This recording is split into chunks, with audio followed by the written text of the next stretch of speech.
Welcome friends to बिटोर classes.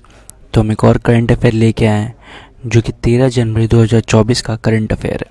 तो चलिए इसे हम लोग सुनते हैं और देखते हैं। तो जो ये वीडियोस देख रहे हैं प्लीज़ एक लाइक बटन दबा दीजिए। और फिलहाल कुछ कारणों के कारण वीडियो बनाना पॉज हो गया था, जिसके कारण से हमें जल्दी ख़त्म करना है।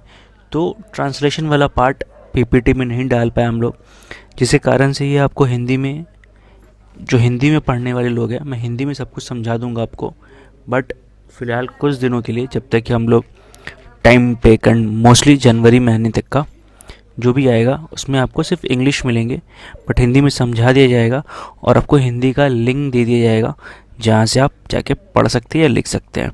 बट प्लीज़ आपसे रिक्वेस्ट है कि वीडियो पूरा देख लीजिएगा, क्योंकि इससे बहुत सारे ऐसे चीज़ पता चल सकते हैं जो आपको शायद पता ना हो। ठीक है, तो चलिए इसे स्टार्ट करते हैं। तो सबसे पहले आते हैं हम लोग नेशनल न्यूज़ पे। तो नेशनल न्यूज़ में क्या है, सिद्धिपेट अ city in Telangana cleans the national award for being the cleanest city in south India with in 50,000 to 1 lakh population category. तो सिद्धिपेट को, जो कि तेलंगाना में एक शहर है, उसे नेशनल अवार्ड मिला है क्लीनेस्ट सिटी साउथ इंडिया में, जहाँ पे पॉपुलेशन 50,000 से 1 लाख के बीच में है। अगला है prime minister Narendra Modi inaugurated and laid the foundation stone of several development projects worth rupees 30,000 crores rupees in 30,500 crore rupees in Maharashtra. तो ज़्यादा कुछ बात है नहीं इसमें, बस हमें ये देखना पड़ेगा कि महाराष्ट्र में मोदी जी ने कुछ प्रोजेक्ट्स को लॉन्च किए हैं जो कि बहुत ही अच्छे हैं, काम आने वाले हैं, आगे बढ़ने वाले हैं उस रेस्पेक्ट में। अगला ये अब इंटरनेशनल अफेयर में आएंगे हम लोग। इंटरनेशनल अफेयर में ये है, the Henley passport index 2024 rank the Indian passport 88th, providing visa free और visa on arrival access to 62 countries. मतलब इंडिया का जो पासपोर्ट इंडेक्स है, रैंकिंग, वो काफ़ी अच्छा हो गया है पहले से, वो पहुंच के 88th पे आ गया है। ठीक है, India secured the second rank in MSCI emerging market. ठीक है, तो इसे EM इमर्जिंग मार्केट को EM भी बोलते हैं index, surpassing Taiwan with China topping the list. ठीक है, मतलब इंडिया अब ताइवान से ऊपर आ गया, मैन्युफैक्चरिंग के सेक्टर में इंडिया काफ़ी तेज़ी से आगे बढ़ रहा है। ठीक है, अगला डिफेंस आते हैं। द जॉइंट एक्सरसाइज सहयोग कईजिन was conducted between the Indian and Japanese coast guards off the coast of Chennai। तो सहयोग कईजिन किनके बीच में हुआ था, इंडिया और जापानी कोस्ट गार्ड के बीच में। कहाँ हुआ था, कोस्ट ऑफ चेन्नई में। The Indian Army declared 2024 as the year of technology absorption, focusing on project संभव, a secure mobile ecosystem। तो इंडियन आर्मी ने डिक्लेयर किया 2024 को क्या, किस चीज़ का साल का, टेक्नोलॉजी का एब्जॉर्प्शन, फोकसिंग ऑन प्रोजेक्ट संभव, a secure mobile app ecosystem. Mobile ecosystem एक संभव का नाम है, संभव एक तरह का मोबाइल इकोसिस्टम है। आते इकोनॉमिक और बैंकिंग पे। National payments corporation of India NPCI introduce the UPI पे now linkage facilitating direct remittance between India and Singapore. New development bank NDB committed a $500 million loan to Gujarat government for infrastructure development.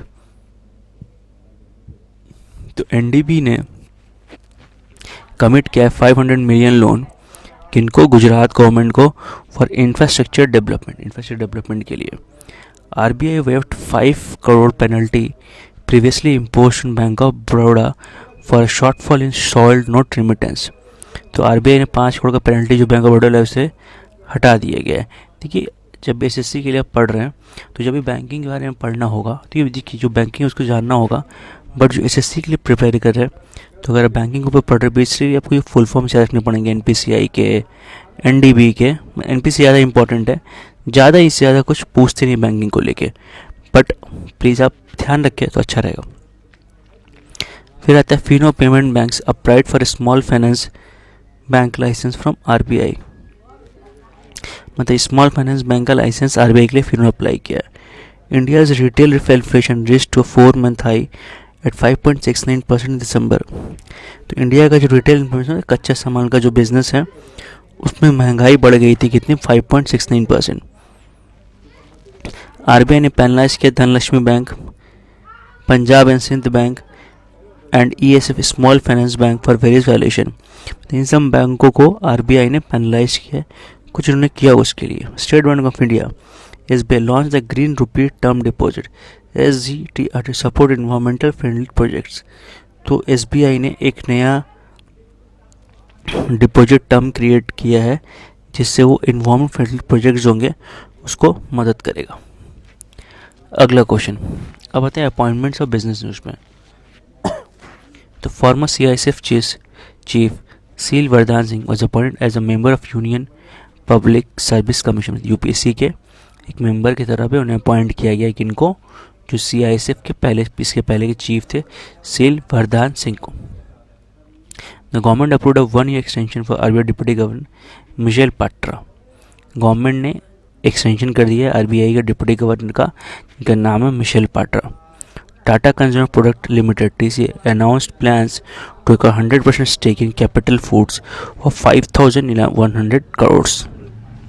तो Tata Consumer Product limited capital foods को खरीद रही है एक तरह से, ठीक है।